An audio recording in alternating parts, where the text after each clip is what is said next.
মিহাত জন্মেছিল একটি ছোট্ট গ্রামে। মুসলিম পরিবারে ঘরে অভাবের শেষ ছিল না। বাবার ছোট দোকান, দিনে যে টাকা উঠত তা দিয়ে ঠিকমতো সংসার চলত না। অনেক সময় স্কুলের ফি দিতে না পারায় মিহাতকে শিক্ষকরা আলাদা করে ডাকত। তবুও মিহাত ছিল লাজুক, শান্ত এবং পরিশ্রমী। একদিন তার বাবা অসুস্থ হয়ে পড়লেন। দোকান বন্ধ হয়ে গেল।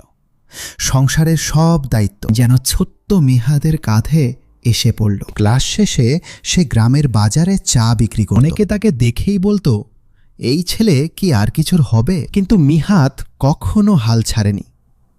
স্বপ্নের শুরু। গ্রামে পুরনো মোবাইলে ইউটিউব দেখে দেখে সে ডিজিটাল মার্কেটিং আর অনলাইনে কাজ শেখা শুরু করল। রাতে সবাই ঘুমালে মিহাত লোডশেডিংয়ের অন্ধকারে মোমবাতির আলোতে ল্যাপটপ ধার করে শিখত।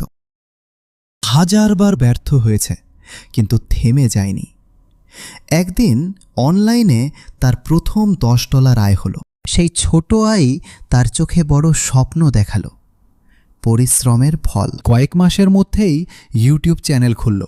রিভিউ, টেক টিউটোরিয়াল আর ছোট কমেডি ভিডিও বানাতে শুরু করল। তার বিনোদনমূলক কথা আর সহজ ভাষা দেখে মানুষ তাকে ভালোবেসে ফেলল। একসময় তার চ্যানেল ভাইরাল হতে শুরু করে।